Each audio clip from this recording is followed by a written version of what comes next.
next weekend, Forge and Cavalry will do battle for the North Star Cup. It's a 1-0 defeat that ends Atletico Ottawa's season. A clean sheet held by Alessandro Jabrapor and Jassim Kaleilat. We'll wrap up the match when we return as Forge beats Ottawa by 1-0.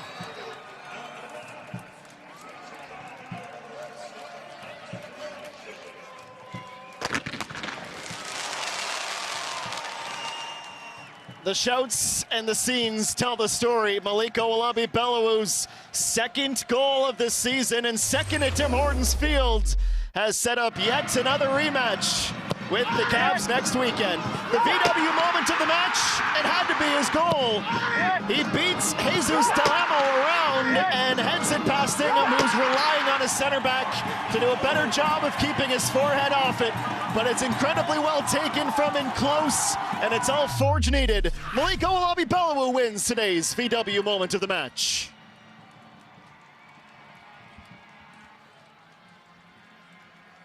Bobby Smirniotis out to congratulate an Atletico Ottawa group that left it all out there, but couldn't get a goal when they needed it the most, despite a really strong performance that just lacked one of those 5 shots on target and one off the woodwork to beat Jassim Kaleilat. They outshoot, outpossess, and outcorner Forge, but could not find that one moment that they needed. The expected goals finish 1.16 for Atleti, 0.97 for Forge. And it will be a long, sorrowful bus ride back to the nation's capital for Ottawa, who truly believed and showed, based on this performance, that they could have been a CPL finalist. But they're denied by the 4-time champs in Forge. My goodness, will play in a 6th straight CPL final. Cavalry, by the way, have now officially clinched their spot in CONCACAF Champions Cup in 2025. That would be little consolation for them. They want it all. The Forge supporters, they're greedy. They want that North Star Cup to stay in Hamilton. Top performances from Forge as they dig deep. We'll head down pitch side with Christian Jack. In just a few moments here with the Gatorade performance of the match. You could go up and down the roster and pick out a litany of options, but KJ's made his choice. Let's hear from him now. Yeah, with Alessandro Jabrapor, you're absolutely immense tonight. There's a lot of players there, but first of all, let's talk about the performance. What do you think of this one tonight to get to another final? Yeah, these games are tough sometimes. A lot of running, a lot of defending, but the goal is to get to a final, so it doesn't really matter how we get there. We scored a set piece to score, I don't know, a lot of thoughts, right? We scored a set piece to get the lead, and from then I think we were pretty confident that we could sit in our block, defend, and then go on the counter. I think we could be a little bit cleaner when we win the ball. Going on the counter, we could probably create a couple more bigger opportunities, but at the end of the day, it's 1-0 and we go to the final. You talk about set pieces, all the talk about Ottawa from a set piece coming in. You end up getting ahead at the end where you scored a header in the final as well. How big was set pieces in the preparation ahead of this one for your team? Huge. I think we did it every day. Honestly, I think we did it every day this week, just knowing that on this field, it's windy some days. Luckily, today wasn't as windy, but the wind plays a factor, and set pieces change games, right? It's a moment in the game that comes from a dead ball. Everyone is set with a set play, and they can change games as they did today. You had blocks, you had key passes, you had a clearance off the line. How impressed were you and happy with your own performance? Yeah, it was good. It was a good team defensive stuff. If I'm in front of the back line doing a lot of that stuff, and I'm okay with it in these games. It's more than what I have to do defensively. Sometimes you got to do a little more running than everyone else, but I don't mind doing it. As long as the ball's staying out of our net, it's still good with me. Finally, it's a 4th final in a row for you. What's your thoughts as you head to Calgary? That smile. I'm just happy. It's another big game we get to play in, another 10 days together, 7 days together, whatever it is, which is the biggest thing. So we'll have a nice day of week of training, to prepare for that day and go out and smash it. We'll see you in Calgary next Saturday. Congratulations. Thank you. Appreciate it. Thank you, KJ. Thank you, Ali. Perhaps one of Bobby Smirniotis' best projects, turning a Jabrapor into one of the very best in the league. Gargantuan today as he helped send his side to Calgary. That's where we'll see you next weekend. Cavalry and Forge for the North Star Cup. Thanks for joining us in Hamilton.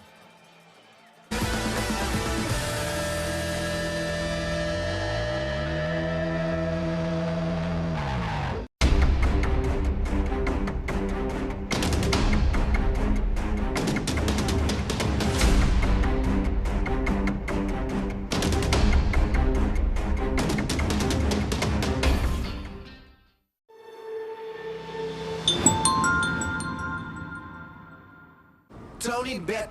At Tony Bet, get treated like a VIP. Bet on live games with odds on all sorts of sports. That's what you get when you bet with Tony Bet.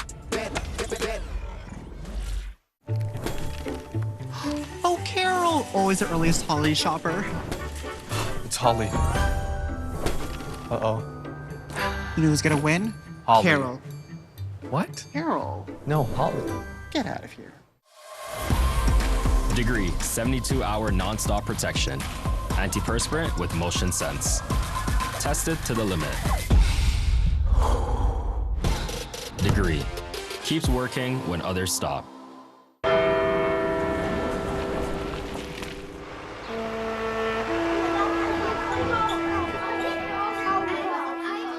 On the 11th hour of the 11th day of the 11th month, we encourage Canadians to pause and remember all that veterans have sacrificed for us,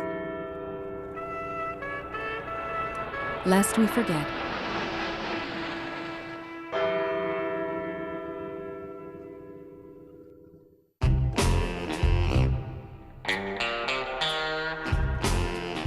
This ultimate mouth-watering moment is brought to you by the big, bold, ultimate taste of Ultimate Chicken Hot Dogs, only from Maple Lodge Farms.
It's the last match night of the season. I was literally just told that. And newsflash, we got a rematch in the Canadian Premier League final. Forge beat Atletico Ottawa 1-0. A hard-fought win. They knock out Atletico Ottawa. They're going home. But Forge have punched their tickets to Calgary, Alberta next week. I mean, it doesn't get any better than last year's final in 2023. Let's hope for more fireworks this time around as well. Welcome to Match Night. Gareth Wheeler, Jordan Wilson. Look at this panel here. Rolling deep. Four of us. Rolling Head deep. coach of Halifax Wanderers, Patrice Geyser, and John Conway joining us. Handsome group of guys up there tonight, huh? Yeah, but it's the most handsome panel that we've had on this program. Look at that. On tonight's show, we'll discuss, as we do, the Canadian men's national team and the pending return of Tajon Buchanan. We'll break down the season that was for Halifax Wanderers. But let's start this show in Hamilton, where Forge defeated Atletico Ottawa. The bracket is complete. And it's a rematch, not only the 2023 final, also the game that we saw a week ago with Cavalry going into Hamilton to beat Forge 1-0. Tobias Warshevsky scored the goal in that game. And by virtue of that win, now Cavalry gets to host Forge this time around, which brings back all kinds of memories from 5 years ago, the second leg, when the final was two legs in 2019, when Forge went on to lift the inaugural trophy in the Canadian Premier League. It was a bit of a struggle in this one for Forge. Let's bring you the highlights, but they do just about enough to go on and punch their ticket. It was a cagey first half. We learned right before the game that Garvin Matusla out for Forge. He's on crutches. More on that in a moment. Tristan Borges, man at 11, replaced by this man, Noah Jensen, coming up with the biggest and best chance of the first half, Jordan. Yeah, this was the one, right? If you're thinking anyone's who's going to come in, he's started this match, and who's going to score a goal would be Noah Jensen. But Forge doing what Forge do and just putting balls in the area this first half, Patrice. But then second half, This one they come to life. Set piece. This is what we talk about, how big set pieces are at moments like this. John Conway, you're looking at this. Does Nathan Ingham need to do better? Yeah, I think for me, if I'm asking him, he's got to come out and deal with this. He's got to get a fist to it and get it out of danger. It's 2 yards from you. I think initially he pushes his own player out and drops back to the line. He can just sit there, be still, read the flight, and come through it and punch it away. After that goal in the early second half, Atletico Ottawa really came to life. Patrice, multiple chances, multiple big stops by Khalilad as well. Yeah, for sure. I mean, you just love to see Ottawa take that approach from the get-go, but he really made some fantastic saves. Yeah, his team needed him, and he answered the questions for sure. So very brave and a lot of different variations. We see this often, though. Like it takes something like conceding a goal for a team to really step up and get into it. I mean, on the balance of it, Atletico Ottawa drove the play at the end, but just couldn't find the goal, Jordan. They couldn't, right? And they had their moment, and people were thinking that this was going to be the time. And when you have that wheels and you don't put one away, because that was exceptional, but then you know you missed your opportunity. It was pragmatic, but to beat the best, I know to be the best, you need to beat the best. And Forge still holding that crown, and they're going back to another Canadian Premier League final, John. Yeah, a tremendous game plan from Bobby Smirniotis. He came out with an idea with a false 9 and Betty Bonga dropping in, taking away Sissoko, allowing the center backs for Ottawa to make the game, and basically just denied anything forward for them. And they were able to deal with most stuff until the game opened up after they scored. The thing was, though, and we talked about this in our pre-match, Patrice, this is very much not like Forge playing at home, playing pragmatic, but in the end, it may have been ugly, but they get the job done once again. Yeah, for sure. I mean, listen, we have to be mindful. These teams have played each other 5 times. Yeah. So if you could get the element of surprise, I definitely don't think Ottawa expected that. The opponent isn't really set up for that. They're not set up for a low block. They're set up for a press. So credit to Bobby and also his players to executing that. I mean, minus some big players for Forge as well. Yeah. Parra's going to come back for the final for Forge. We'll get into that a little bit later on. Tristan Borges didn't play at all in this one. Yeah. But again, different guys step up and they inevitably find a way. And that's what I mentioned, right, in pregame. I mean, Bobby Smirniotis has a history of Forge. This is what they do, right? This is what they add when their back is against the wall and they're must-needed win. For them to get this and then they have players coming back next week and they get an extra 6-7 days to get fresh. I mean, this was survive in advance for Bobby Smirniotis and company. And they did that. Got that 1 goal, kept a clean sheet. I think business handled for them. The streak continues. Every Canadian Premier League final has featured Forge and their head coach, Bobby Smirniotis. Here he is in conversation with our very own Christian Jack. With the winning coach, Bobby Smirniotis, I've said that a few times over the years. How good does this feel? Yeah, I think it was something that the team wanted, and you see in this game, it's something you got to fight hard for. You know, I thought it was a typical match without a tomorrow, as we usually say for both teams, and that's what we saw there. Wanted to do things a little bit tactically different today, and I think it worked out for us quite well in limiting their opportunities, trying to make those opportunities come from predictable situations, and then credit to the guys for fighting hard, and they know how to do it in these games. You said tactically different. Was that the mindset to be a little bit deeper? And then also, if you don't mind, talk to me a little bit about what was said in the halftime, because you guys shot out of a cannon to start the second half. Yeah, well, one, it's, we want to take away a little bit the spaces on the outside and to be honest, give Didic the ball a little bit more and make him come up with decisions, and we knew the ball was going to be coming in long. In the second half, we just talked to them about there being opportunities there, that we needed to be quicker at getting at them before they dropped back into their, back 5 to back 9 a lot of times, and we needed to find those opportunities in space a little bit quicker, and I think the guys did a great job of that. That was, the byproduct of the goal. I think it's 4 or 5 corner kicks in a row, and you're always going to give yourself an opportunity in playoff games to win that way. I'm not much of a singer, but let's talk about 6, Bobby, because 6 finals in a row for this club. What does that say? Yeah, it's special. Sometimes you're the guy with a lot of numbers usually, and I don't know, in the last time in North America, a team has gone to 6 finals in a row in salary cap leagues and all of that. So it's a special moment, like we talked about with the guys beforehand. On November 2nd, 2019, we won the first ever CPL championship. Today was another day on November 2nd to make sure that we're the team that's always playing in the final. From there off, it's 1 game. 1 more game, right? We'll see you in Calgary. That's it. Sounds good. Thank you. Well done, KJ and Bobby Smirniotis. Patrice, how long have you known Bobby for? And coached against him? Well, I'm 29, known for 20 years. So, yeah, I started coaching early. Yeah, a long time. Let's say a long time. Over the course, I said 29. And they mentioned six different times. It seems like they're going about their business in a different way each time. Yeah. Be able to have players commit to playing different ways. And being able to play different ways in the first place, it's a testament to what they've got going on there at Forge. Yeah, I mean, that speaks about the culture and the team buying in, because here you are going into a change room saying, hey, this is a plan, we play lower. You could question that. Are the players going to say, well, we're not being front-footed, so he doesn't trust us, or I don't want to follow this plan. So the fact that he has an idea is half the battle, but having the players to trust it and execute it is maybe more than the other half. That's important, right? So credit to the entire organization on what they've built, that no matter what the plan is, they commit to it. Yeah. It's that trust with Bobby, though. Go ahead, John. You know, as a coach, you got to, a lot of these players nowadays and the way the generation is if you explain the why, right? Why we're doing this. This is why we're doing. This is why we're going to win this game. This is how we're going to win this game. I think you get more buy-in from that as well. Oh, for sure, absolutely. Yeah. And you could see that today. But I think KJ brought up as well in pregame in the show today. It's like 50 appearances, right? Like you're talking about post, where they're playing in CONCACAF, where they're playing for North Star Cup. That's the proof right there. That's the trust where they know, yeah, maybe we're not always going to play tiki-taka pretty football, but we know we're going to play in the last game of the season. So I think they had the buy-in just from the pedigree and the way that they've always played in the last game. It's been interesting. This season, best team, they win the Canadian Premier League Shield, but it wasn't without changes to the team. And let's talk about the goalkeeper, because Tristan Henry left this team, didn't play at the beginning of the year, left partway through, and then came Kalongo, and Kalongo looked like he was number one, but in recent months, Jassim Khalilat has been exceptional.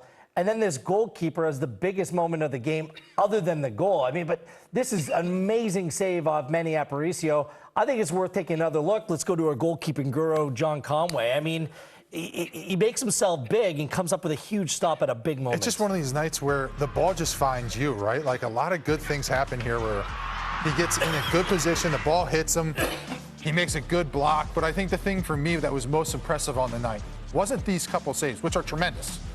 But any ball that's flighted in, he was coming out and grabbing.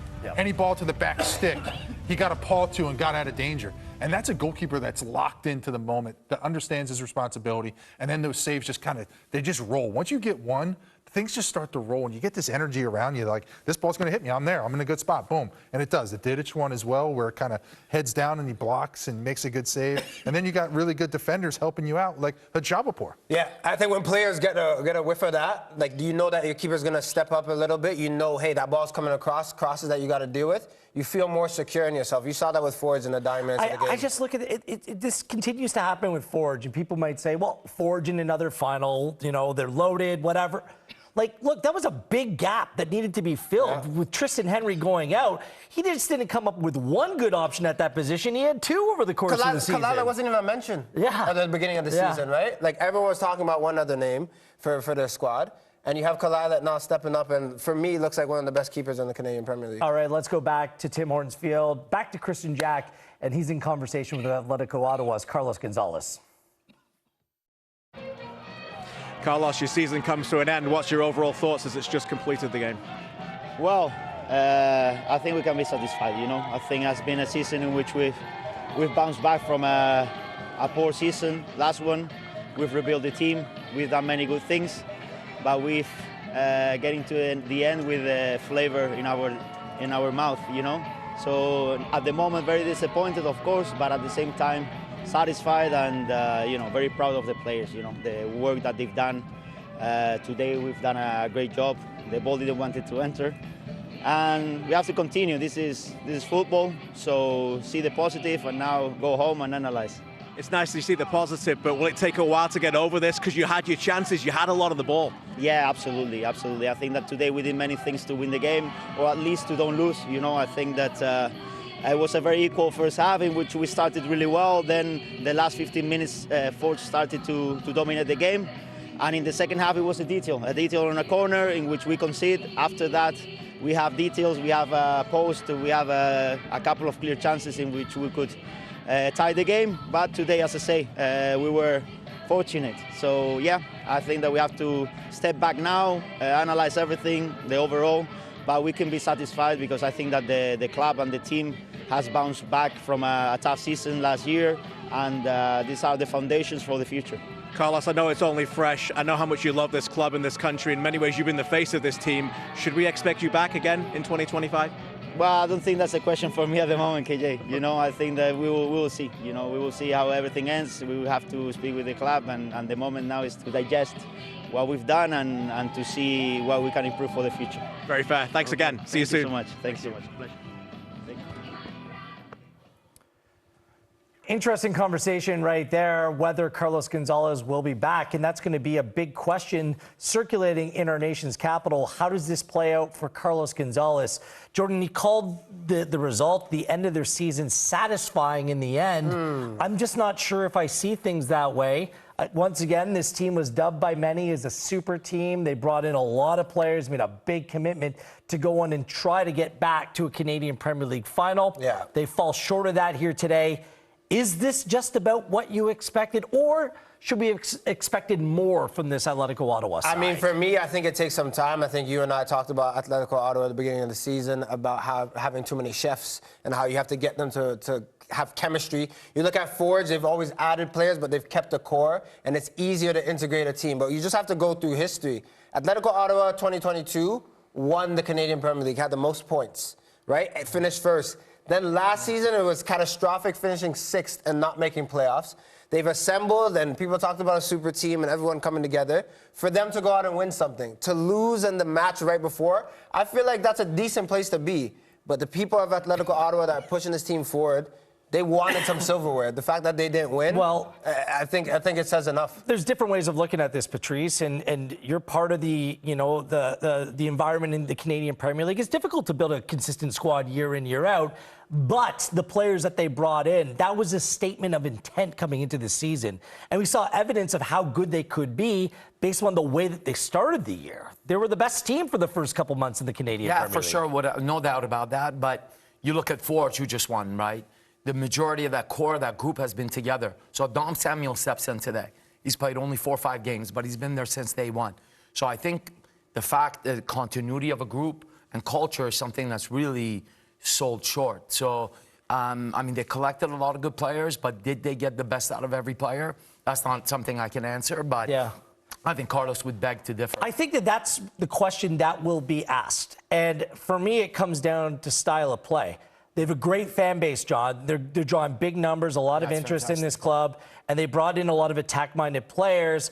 But Carlos was kind of tinkering and trying to figure out what the right mix was, and I'm not sure if he ever landed on what would suit this team the best way. It didn't look that way towards the end of the season, where he kind of moved pieces around and tried to get something right and get some flow going with this team. And I think he found that what he got, what he wanted, but it was too late. And I think at this point, you know, what do you do now with all these guys? Do you go back to the drawing board and try and redo it? I do agree with you guys in that, and we talked about this. Their style of play, I think, is a little bit too slow for me. I think they're not as aggressive as they need to be going forward. They relied on the center backs to make the game for them too much, and I think that caused them a lot of problems. You know, again, you got to give your hats off to Bobby Smirniotis, because he had a lot of one-way traffic of guys leaving between Tristan, Poku, players out, players injured, and to be able to get what he got today from that group is just tremendous coaching. And again, you make the point of the continuity, but again, players are moving here and there and everywhere. And you have to fill in voids, and he's made the best of the situation. Yes, absolutely. Yeah. But let me ask you, John, yeah. Do you think that what we said earlier about a plan and executing it, do you think all the Ottawa players are into the plan that's being drawn on the field?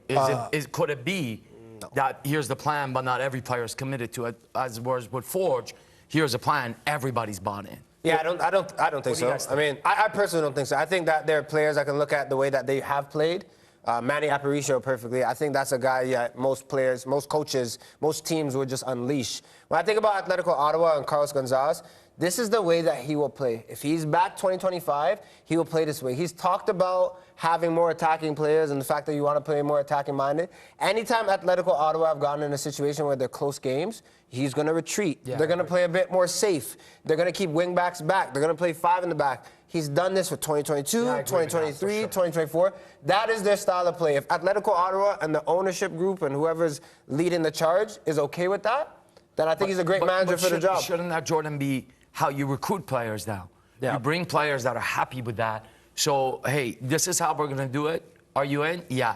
So your recruiting should be based on your game model. And unless they decide to go in a different direction, and Carlos even acknowledged here, that's a decision that's beyond him at this point. Good season for Atletico Ottawa, just falling a little bit short makes it not great, and man, did they have chances today. Instead, for the 3rd time in a CPL final, we get Cavalry and Forge. Like, look, I have no problem seeing these two sides play whenever they're on the field together because it's high-quality football. The drama's there. They played 31 times before, and only once has the game been decided by more than 1 goal. That's incredibly competitive. It all plays out next weekend in Calgary. We'll go back to Tim Hortons Field. KJ is going to join us next, and we'll turn our attention to next weekend's final. Who's in the driver's seat? Who should be considered favorite? We'll get into all of that next on a little program we like to call Match Night here on One Soccer.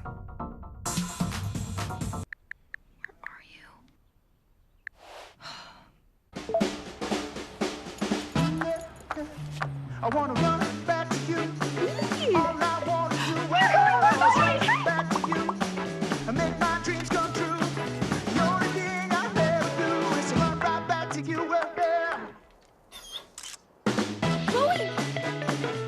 When the stakes are high, only the TELUS 5G network delivers.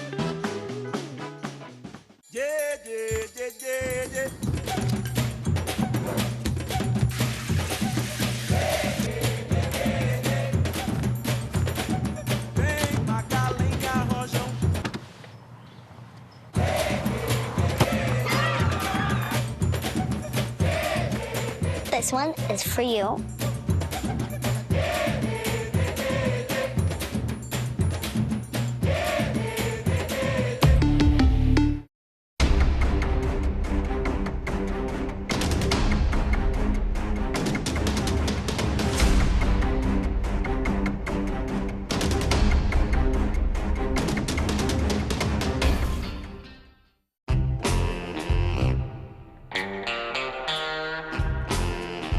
This ultimate mouth-watering moment is brought to you by the big, bold, ultimate taste of Ultimate Chicken Hot Dogs, only from Maple Lodge Farms. At CIBC, we know that nothing feeds ambition like momentum.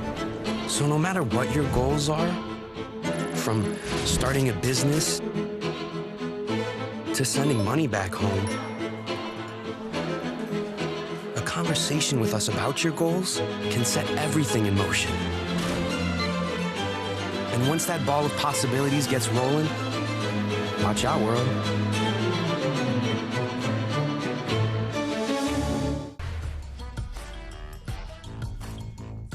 Welcome back to Match Night. This is what's on the line next week in Calgary, Alberta.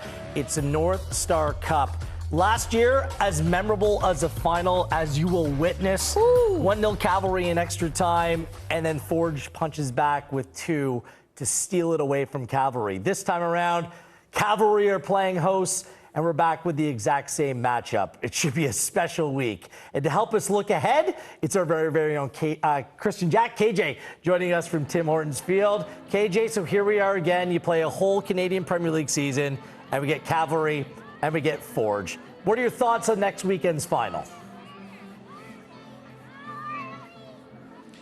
Yeah, I suppose it's what we should have all expected, no? Ultimately, after what Forge were able to perform and do differently, go a different route, so to speak, than Cavalry.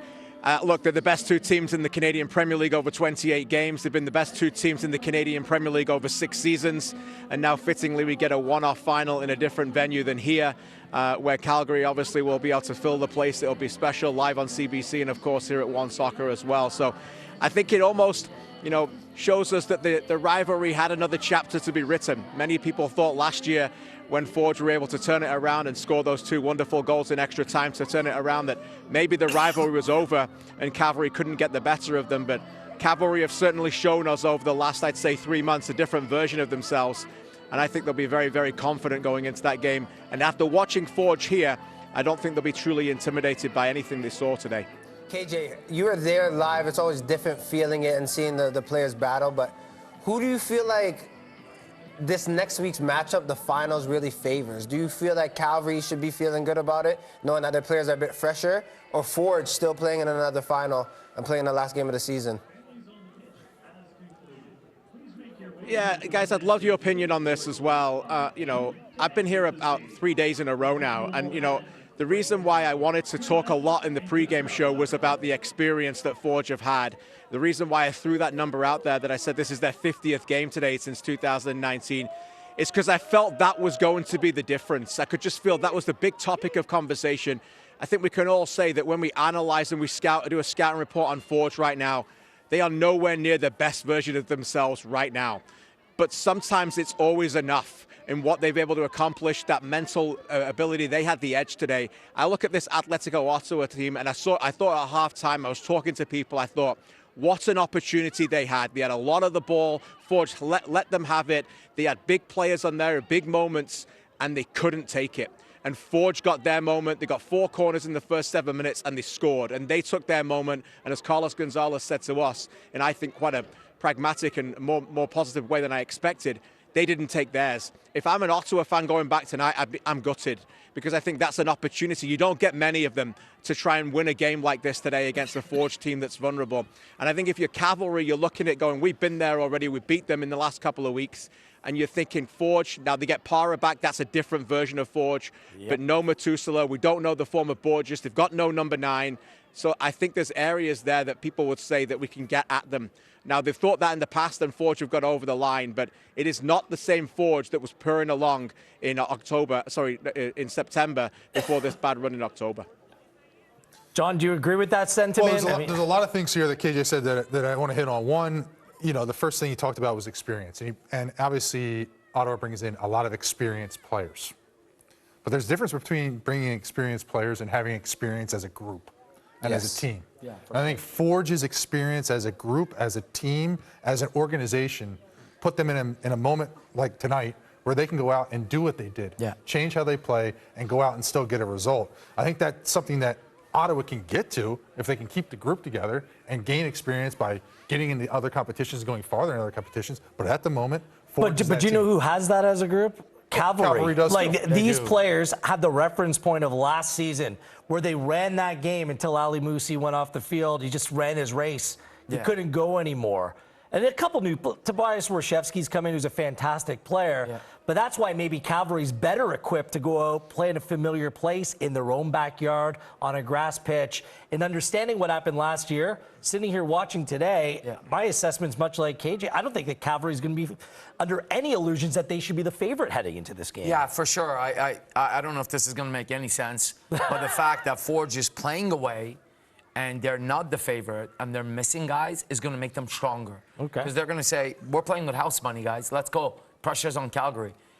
And the fact that they beat them 2 weeks ago really is going to give Bobby some ammunition for, not that revenge is a big plot, but we don't let them beat us twice in a row. So I think he's got a lot of angles to play, and Calgary is doing so well that maybe it's a game they won't do so well. Then how will they react? Forge has gone through that. They lost 3 games in a row. They've gone through the down. Now it's maybe the ups only. KJ, I'm curious with this as well. Is every year we talk about Forge and how they're the best team, and I mentioned the treble and how they're the team that maybe could do well in CONCACAF or Champions Cup or Canadian Premier League and just always at the top. But is this good for the league? Always having these 2 teams that you can basically bet on to play in the last game? I played watching these 2 teams play, the way that their history, and like I said the stat, they played 31 times before.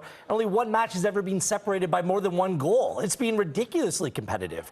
I just look for who might have the edge in this one, KJ. Like last year, when you looked at the benches and you looked at the team as the games went later on, Forge were the deeper squad. I don't think there's any question about that. But with the question marks around this Forge side right now, and the fact that Tommy Wheeldon Jr., has been able to bolster a side. For me, they're more well-equipped to play in a final that might go the distance than they were a season ago, as well as the disappointment. KJ, you were with Tommy Wheeldon Jr. post-match. It was like something got stolen away from him. I just wonder how all of this will kind of parlay into what we may experience next weekend. Sorry, guys. Yeah, I mean, I've been blessed to be able to be one of the storytellers, as all of us have, around this game. And I've seen Tommy Wheeldon Jr. in different stadiums, particularly in this one, leave almost with tears in his eyes after playing Forge. Now, he didn't have tears in his eyes last week. What did he say when he was stood like two yards away from where I am right now? One more game. That's all he wanted to talk about, was one more game. They didn't get too high, and I think the mentality of the Cavalry team is going to be crucial over the next week. They came in here last year, and the word was bonus. It's a bonus game. This is not a bonus game. This is a game. This is a defining game for that team. It's the one thing that's left for them that they want, that Forge have had, and they don't have. So I'm with you. I think the pressure is on them. The moment you said there, is it good for the league? I think both these two teams, as Patrice would agree, he does the same, play football the right way. They're dragging the football and the league in this country forward the right way with their dedication and passion to play it the right way. So now it's about mentality. Forge won this game today because they had the mental edge over a team that didn't have it yet. Now what did Cavalry do? What mentality did they have? As you mentioned it, they've got a lot of players there that played in a lot of big games, including on here 1 year ago in the final. If they can keep their cool and their mentality, they will back their talent to believe that they could win. Great stuff, KJ. We do know that Cavalry, by virtue of this result here today, have qualified for the CONCACAF Champions Cup next season. Now it's just winning the North Star Cup at home in front of their fans. It's going to be a big moment for that club. The festivities in Calgary get underway Thursday night with the CPL Award Show. Who's going to win the MVP, the Defender of the Year, the Manager of the Year? Please tell me it's going to be Bobby Smirniotis. He's never won that award before. It all plays out Thursday night, 8 p.m. Eastern Time, right here on One Soccer. Busy times across Canadian football, and the reemergence of Tajon Buchanan. Is it the case of the right player at the right time, head of their CONCACAF Nations League ties against Suriname later on this month? We'll break it down next in Oh Canada, Oh Baby. It's match night on One Soccer. This isn't your first time flying to show support for your team, but it is the first time you use the wrong kind of paint. It says here you could try mayonnaise. WestJet, where your story takes off.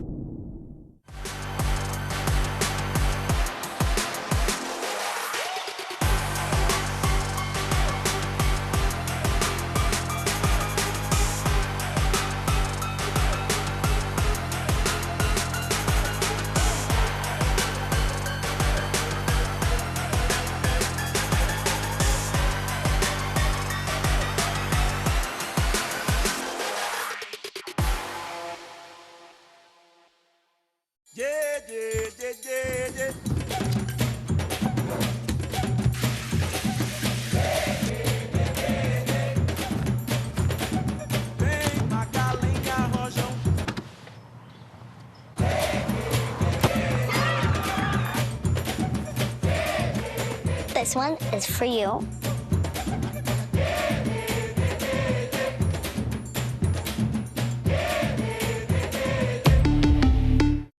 Tony Bet.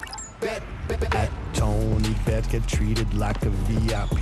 Bet on live games with odds on all sorts of sports. That's what you get when you bet with Tony Bet.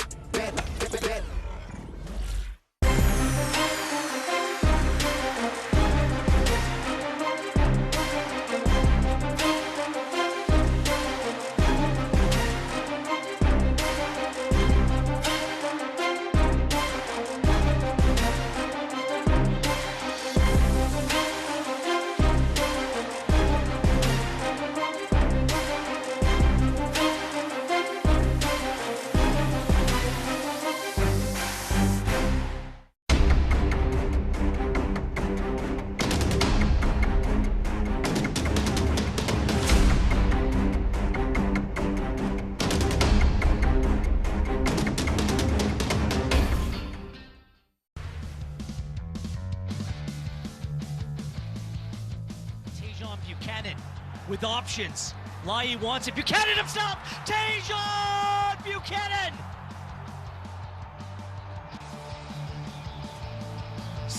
silences the crowd in Houston. Buchanan does it himself.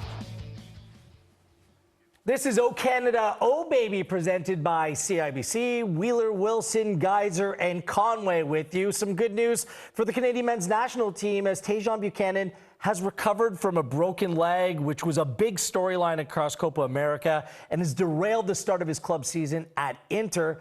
He's been back on the bench over the course of the last week, coming at a decent time with the Canadian men's national team ready to get back together ahead of 2 quarterfinal CONCACAF Nations League ties against Suriname. Buchanan's been a curious case. I mean, during that World Cup run, you just couldn't take him out of the team. He was that good for Canada. But under Jesse Marsch, he started the first 3 games before being dropped against both Chile and Peru before inevitably breaking his leg. So I wonder what to expect out of Tajon Buchanan for Canada under Jesse Marsch. Does a different manager mean that he's still going to be an integral part of the setup? Yeah, without a doubt, he'll still be an integral part, but I think to load him up is a smart way, and the team's been doing great with all the different wingers putting great effort and following the game plan and playing the way that Jesse wants. I think you bring him in and you integrate him to the group, introduce him and bring him up slowly and make sure he's a part of the team. You know, as a coach, the best thing to have is competition. And this adds another guy to drive the competition for that winger spot. And a guy of his quality coming in, pushing the other groups, going to push on whoever's on. Maybe he plays on, you know, Schaffelberg's side, and Schaffelberg's been good. So, you know, maybe it drives that all forward, and then, you know, now the coach has a tough decision to make. Yeah, I think with Tajon, when Jesse Marsch was appointed manager, came at a time where Tajon, for me, what was lacking was just that confidence to go on, take on players, to have that final ball. And you see with attacking players as well, they have those moments, those dips, right, where you don't always feel like you're the guy that can go and change things. But I think with the way that he plays and what he has in the locker, which is pace, which is the way that he's 1v1 on both ends, he's able to just dominate. He can play a high press system that suits Jesse Marsch in that style. Like he's gonna take off. I agree with you though. It just takes some time to get his feet under him and really get back to the other thing is too, Tajon Jordan. If you think about it, Tajon went through a transition of playing right back before he left, then right wing back. I think with Jesse's system, he's playing his best at right wing. That's his best position.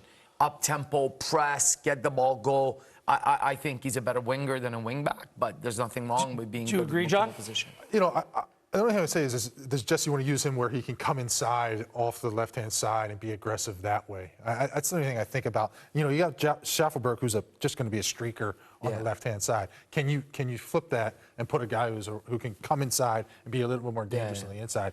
I mean, I thought Ahmed's been decent on the right-hand side, but I agree. Like, there's going to be battles, and that's what you want. The only reason why I'm tempering my expectations, at least over the short term, and you're right, just in terms of easing him back into things. He plays for Inter Milan, like a big club, and there's real competition for places. Is he going to get regular football? That's been the biggest problem for Tajon Buchanan for me over the last year and change. He's been in and out of teams. He hasn't been consistently playing week in, week out. And to be your best of the national team, I think you just need to play. I have no problem with his quality or the pedigree. Let's talk about some of those options in wide areas. Unfortunately, Liam Miller, devastating, went out through injury with Hull City. I just saw him as a player growing into his role with the national team. Schaffelberg and Ahmed in the mix. Theo Corbin, who hasn't been in the Canada side for quite some time. Junior Hoylett still playing at a high level in Scotland. Jaden Nelson. Could he play Alphonso Davies in a more advanced role? That's something I'm still curious about. Richie Lorea obviously has played on the right-hand side a little bit further up when need be. And what the dream scenario would be Luca Koleosho somehow, some way, declaring that he'll play for Canada. I mean, that's the jackpot. That's the dream scenario there. But what do you make of the options? Yeah, I mean, there's a huge loss for Miller not to be in it because thought he was at the right club. He was coming into camp fit. He was a great option coming off the bench when he just played Panama a few weeks ago. I think that Tajon will be the guy that's his spot. I know Schaffelberg, he's been the one that's almost been forgotten before, even with TFC, and then Jesse Marsch has said, put a little battery in his back. Shout out to Halifax. And just said, there it is. I was waiting for it. Yes. Put a battery in his back, and now he has belief. But I think with Ahmed, the way that he's playing, I think Tajon adds something different. But I like that there's those three that they play different type of football, but they still suit Jesse Marsch and his style. Yeah, it's really. But listen, I mean, isn't this about the 2026 World Cup? Yeah. And if we're building to that, the way Jesse wants to play is maximum energy. So when you got a game every 3 days, this is great. It's starting to develop now where you could say, hey, pedal to metal, and we got fresh legs for the next game. Then I play the best team in the third game. So I think that's what this is really about. It's not about the game next week or everything. Of course, you want to win those, but build continuity and true identity when you lead to the World Cup. Is there a preferred option for you? I know Ahmed Schaffelberg, we're starting last window. Come on, John. No, there isn't a preferred for me. And I think, quite frankly, you could play a mixture between the first game and the second game. Why not? I mean, we should go out and take care of Suriname. On paper, everything that we've done, how good we are, we should go out and dominate. Yeah. And again, you have the luxury with guys that are playing at big clubs, guys that are doing the job for you in previous camps, to have a decision where, okay, this game, go run your race. Next game, we're going to let another guy who hasn't been in and give him a chance and see what he can do. I will say this, though, Patrice, I get it, 2026, it's Operation 2026. I think winning a trophy, either the Nations League or the Gold Cup, to build more reference points, to have that in your back pocket, to give that a little bit of extra confidence, continuity, I think it's huge. These two tournaments that are upcoming over the next year, massive for this group. Obviously, you know, the time under Jesse Marsch, I think, has been overwhelmingly positive from an internal and external perspective. What have you made of these early days of the Jesse Marsch era with the Canadian men? Yeah, I mean, obviously the team has its true identity. You could clearly see he's saying, okay, the team that we play has their strength. Our strength is our athleticism and work and press. And the team's completely bought in. And he has some really, really good tools, and he's launched some major careers, bringing Cornelius back in, adding Bombito, Kone growing, and sticking with Kyle Larin when he had his up and downs has really paid off. So, yeah. Yeah, the biggest story, I mean, yes, the way that they play. If Canada didn't beat Panama, there might have been a little bit of a different tone heading into the Nations League, the fact that they did pull it off. But the way that Moise Bombito's playing and the way that Jonathan David are playing, you look for those areas of stability where you know you have stars in those positions. Davies is playing at an extremely high level at Bayern right now as well. Like, you have players that you can turn to right out of the gate here in the Nations League, say, let's push this. Let's continue to go in the right direction. No, that's international football, right? Like, you play with the players, obviously, for your country, but that are in form, that are striking. With players like that, Wheels, I mean, Canada definitely has a shot. And the players seem engaged, John. Like, they seem like they also fit this style of play to a T. I wasn't sure I was going to look at first, but it's coming together, and I think it's playing to the strength of some of these players as well. I was skeptical in how quickly he could get the buy-in. Right, yes. Yeah, that's probably the biggest part. Yeah, like how for quickly he can get these guys to buy in, and they bought in near immediately. And it's been great. I mean, he's been able to progress the team so much farther than I think he expected because of that. And I think you're going to see some more jumps here as we get to the summertime and the Gold Cup. Yeah. And I'll say this, the first game they had was really bumpy when they were pressing high and going. I think they lost 3-0, but didn't change a thing, stuck with it. This is who we are. When it's not necessarily about the results, it's about the process. Yeah, it's 4-0, but then they tweak things. Yeah. All in the second half. All in the second half. For sure. Yeah. Absolutely. So, look, we're just a week out from the international break. We can change out. So, and we're back in it. Canada, Suriname. Both matches right here on One Soccer. The Friday night away, and then the Tuesday, November 19th, at home at BMO Field.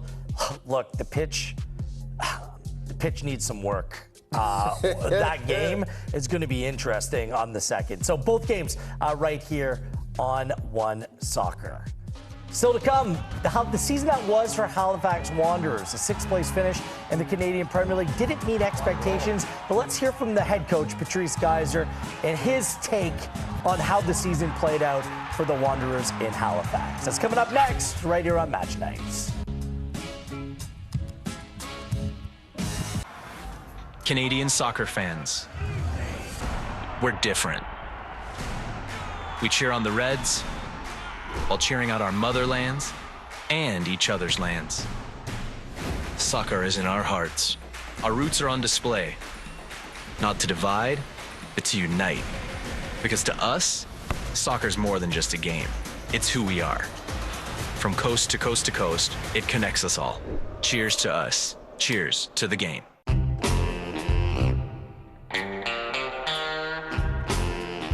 This ultimate mouth-watering moment is brought to you by the big, bold, ultimate taste of Ultimate Chicken Hot Dogs. Only from Maple Lodge Farms. At CIBC, we know that nothing feeds ambition like momentum. So no matter what your goals are, from starting a business to sending money back home, a conversation with us about your goals can set everything in motion. And once that ball of possibilities gets rolling, watch out, world.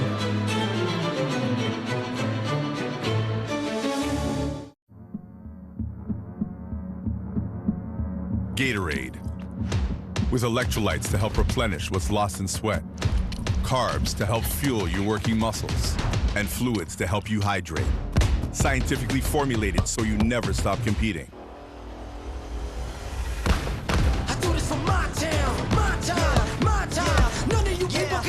Rehydrate, replenish, refuel. Gatorade.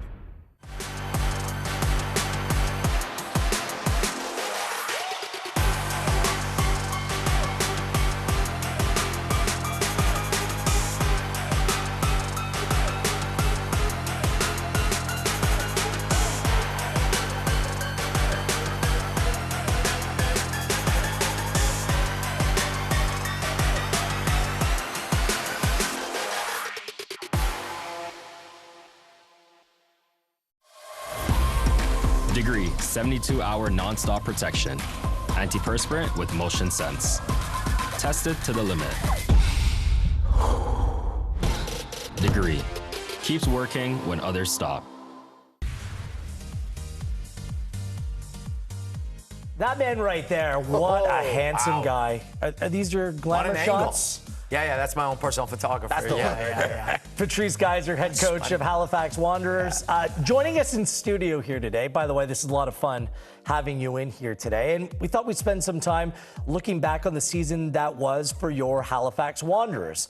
Of course, the season didn't end the way that you would have wanted. It seems like you maybe just ran out a little bit of runway after a slow start to the season. A playoff team in 2023. Just missed finishing 6th in the Canadian Premier League in 2024. When you look back on the season, what that was, what's your big takeaway? What are you taking with you? I mean, you could look at a few different things, but the big glaring thing is that we were really poor away. We were the second best team in the league at home. So finishing where we did, being away, at a few points, we're a different place. So figuring out how to do better on the road is probably the biggest thing. This has been an issue since year number 1, though. It has been, for sure. When you're out there in that environment and you understand the travel that's involved in this, I mean, is there a ready-made solution? Is there something that can be done better on your behalf? This is what's kept me up for quite some time, but I would say last year was the record for the club, 14 points. And I still think my target is I want to hit 20. I don't think there's any research done because our travel, 7 hours, just doesn't exist in the MLS. But I know we could do things to improve things. So we're working toward it. We came up with 2 things at the end of the year last year where you started to see more improved form. And again, it's about the players believing in those initiatives, helping them. So we're taking the steps. Again, this is our take. We're in studio every week watching all these games. It was like the slow start of the season, it just continued to linger. It felt like it was a weight around the team where you understood that there was quality in the group, but you just couldn't get it over the line. Did you feel the weight, the pressure? Would you go the first 10, 11 games without a win? It's just, it's tough to work under those circumstances. Yeah, and I mean, listen, when you were working, the only reference you have is last year. So you said last year you didn't have a win in the first 9 games, and then you set a club record. So when we started off slow, there was still belief, but the weight of the previous game kept carrying. So you kept saying there's belief, but your shoulders dropping, and you're really not starting to believe. And if you look at it, we had the poor start, and we had a major spike in June where we went undefeated for 6 games, and then we dropped again, and then we went back up again. So gaining that consistency is important, but we are definitely going to look at this slow start and fixing that too. Patrice, hindsight is 20/20. Looking back on this past season, what do you think is the biggest thing that if you could do it all over again that you would change? I think we made a decision about our preseason to go out to BC a little bit earlier. Maybe that's something that the players were away from their bed for too long. Maybe that's something that didn't set the stage right. So when you lost those first 2 games at BC, you lost confidence to get going. I think that's one. And I think coming up with a solution on these away games that we've talked about, maybe we just saw it. Sitting in a deeper line when we go away to get a result to make the group feel rewarded and give them that extra boost was the other one, I would say. Like, I felt, Jordan, we played everywhere we went. We tried to play through everything, home and away, and maybe in a way that's great, that's our identity, but maybe you can counter that and say it's a bit naive. I remember 2023 last season when Morelli and Daniil Henry came into the fold. Yeah. And that were just leaders. Felt like presence, you know, that they exuded, and they just brought younger guys that feel more like themselves. Nimick, other players really started to play. This season, I think a lot of times when I'm here in the studio with Wheels and even talking with John, it's like I'm asking, who are those leaders? Yeah. Who do you feel like are those guys that should step up going into 2025? And have you had those conversations with them already in 2024? Yeah, listen, we have a lot of good leaders, but when the team is struggling, and they're looking at their own performances, sometimes it's starting to occupy them. I have full confidence in them. I know that they're people that'll turn things around. And listen, Jordan, we lost one of our best leaders, man, early in the season, Julian Dunn. Like, we forgot his name already. Yeah. Julian is a motivational, big character. So having him back, and then, you know, obviously Andre, like, what else can you ask Andre, man? You know, he went in that stretch, and he really put the team on his back when we were struggling. So when I'm looking at leaders, those are the 2 guys that I'm going to, you know, we're pushing more, and we're giving them the opportunity to say, hey, take us, you know. And you just heard Alessandro after the game, or before the game. Remember, he said that when we were struggling, when we went to the change room, we had our leaders pick us up and push us. Just as a side, I would hate for you to change your style of play because it's very watchable. And I think it does. I'm not just saying that because you're here. I think that it helps the players, put them in a real positive light as well. Sure. And inevitably, you will lose players across this offseason. Yeah. Other players, maybe even looking for bigger opportunities. Some probably will get that. Yep. But it seems like you have a pretty good nucleus heading into next year. I think we're all impressed by Nassim Mekadech. Like, he was what a player. Wow. Excellent defender. Sean Rayek comes in midstream. Yeah. It seems like you should have a lot of confidence that the issues that you experienced in 2024 can be rectified ahead of what should be a successful 2025. Yeah, without a doubt, or I wouldn't be sitting here this calmly. I would be jumping up and down. I think that the nucleus of the team is back. And most importantly, when we were doing our exit interviews, we know what we did wrong. And it's about self-reflection, now fixing it and moving forward. You know, there's a lot of players like Vitor Diaz, which you guys didn't see a lot of them, but the moments he had were brilliant. You saw in the last 10 games a different GG Probo than you saw in the first 18 games. You know, Lorenzo's Lorenzo. Thiago started to come on his own more and more. Clem Bahia, when we converted him to a right back, became, you know, a monster. So I agree with you completely that, like, we have, the nucleus is there. I got my journalist hat on. I hate to override you here. Do it. Ideally, you know, Mark Watson's come to the club, by the way, another man that's vastly experienced in football, a Canadian. When you're coming up with your game plan, how to take this project forward, and let's specifically look to next year, what type of player do you think you need? Like, what do you want to add to this group for next season in order to make sure that you are in a Canadian Premier League final next year? Yeah, listen, that was my joke at the end. Now I have to come out with it. I really enjoyed this, but I hope I'm never back here again. Because if I am, that means we're out of the playoffs, right? But Mark's a great addition. He has a lot of resources that we're going to tap into, along with our team, with Matt and our owner, Derek. But my vision was, year 1, we want to be the most exciting team. Year 2, we want to be the most fluid attacking team. Year 3, we want to be the hardest team to beat. So, but you keep the previous identity and you keep going. So not only are we attractive, we're entertaining, but we will be a hard team to beat. And we just saw a team do that. So now what we're going to do, we're going to look to recruit characters, guys that are tough, that if the passes isn't happening, you go down 1-0, they just don't give up. Just leave my guy Jordan alone. He's happily retired. Yeah, I feel like I just described Jordan. The knees aren't doing what they used to. So, yeah.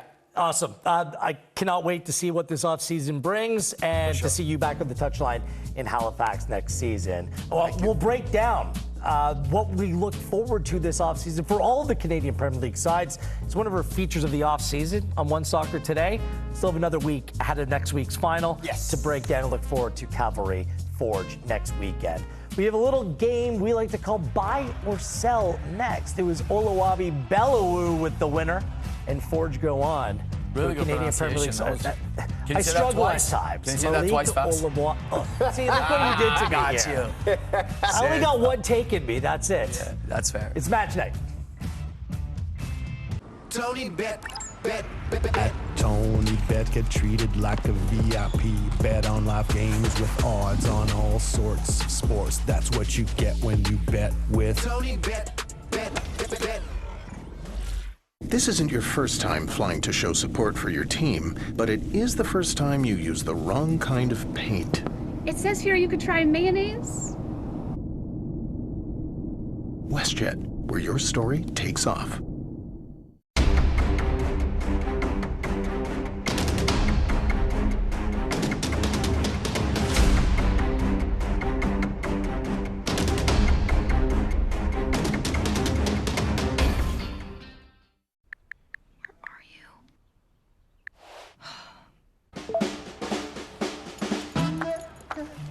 I wanna run back to you. All I wanna do is run back to you and make my dreams come true. The only thing I ever do is run right back to you.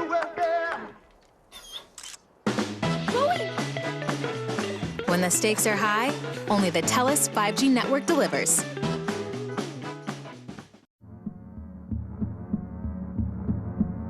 Gatorade. With electrolytes to help replenish what's lost in sweat, carbs to help fuel your working muscles, and fluids to help you hydrate. Scientifically formulated so you never stop competing. I do this for my town, my time, my time. None of you people can tell me to stop. Rehydrate, replenish, refuel. Gatorade. Canadian soccer fans, we're different. We cheer on the Reds while cheering out our motherlands and each other's lands. Soccer is in our hearts. Our roots are on display. Not to divide, but to unite. Because to us, soccer's more than just a game. It's who we are. From coast to coast to coast, it connects us all. Cheers to us. Cheers to the game. Degree, 72-hour non-stop protection. Antiperspirant with motion sense. Tested to the limit. Degree, keeps working when others stop.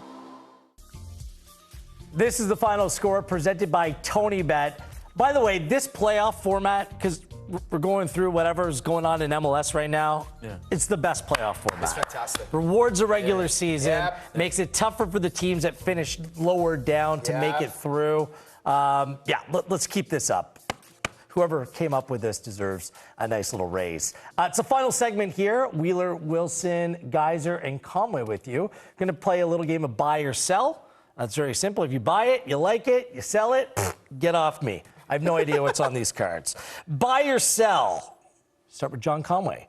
Cavalry should be considered the favorites to win the North Star Cup. Buy. Buying it? Yep, only because they're at home. Patrice? Buying it. Buying it. I guess I'm the only one that knows the history of the Canadian Premier that's what I was going to say. 'Cause I'm selling. This is what happens in the final. Forge wins. They always find a way.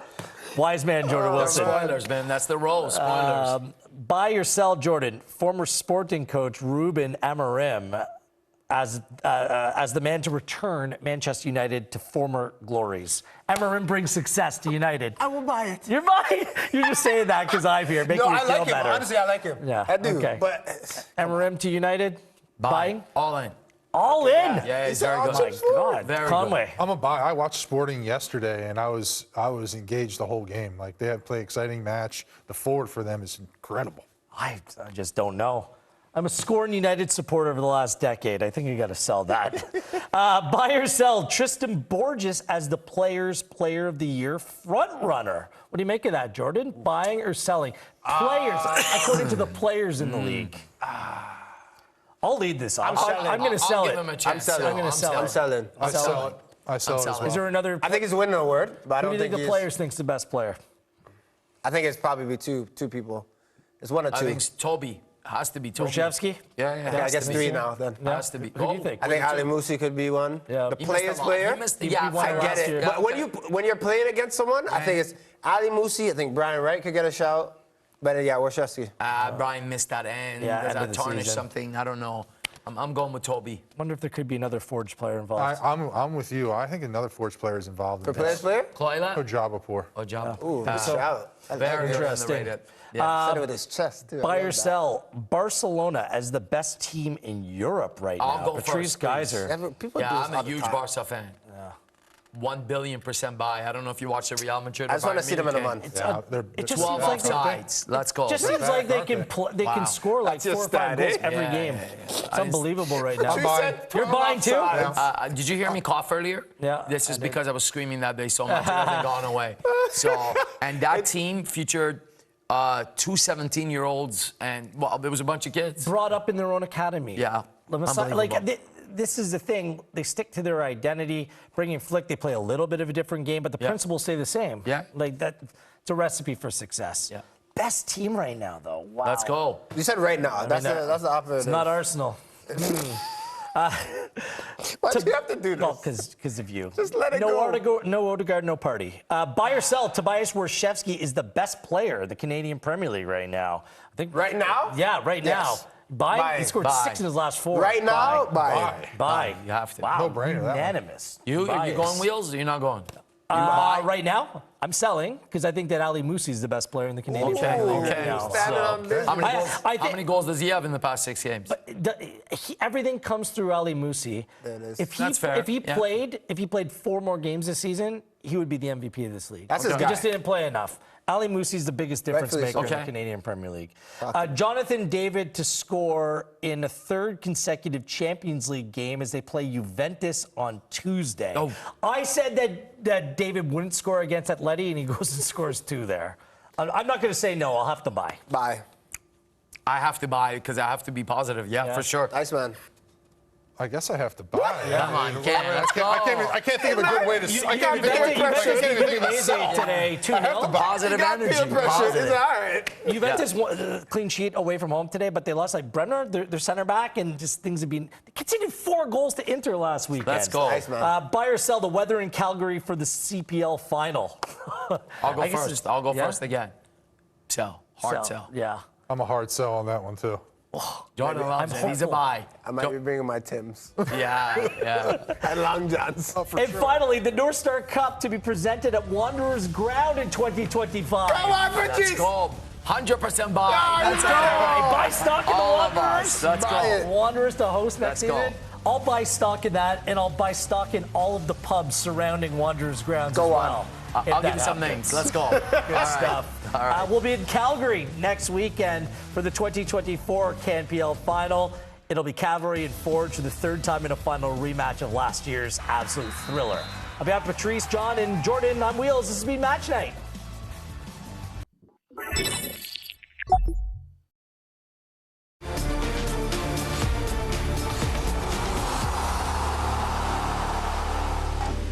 But what I will respect is that he hit it with pace, and I think at that point you can always dream.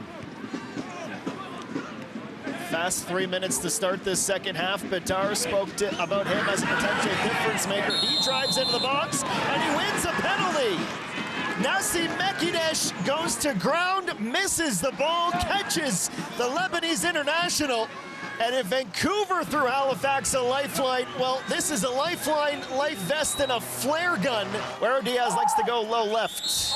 Let's see if he changes that up or sticks to all reliable, trying to put Vancouver ahead. He goes to the right.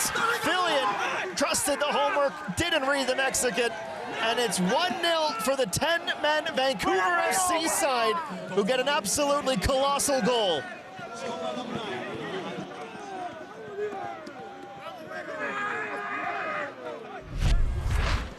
Whose goal separates the teams. Win for Cavalry, gets them ahead of Atletico Ottawa. Moroniak Turns the corner, Waszewski, terrific goal. Waszewski on the double.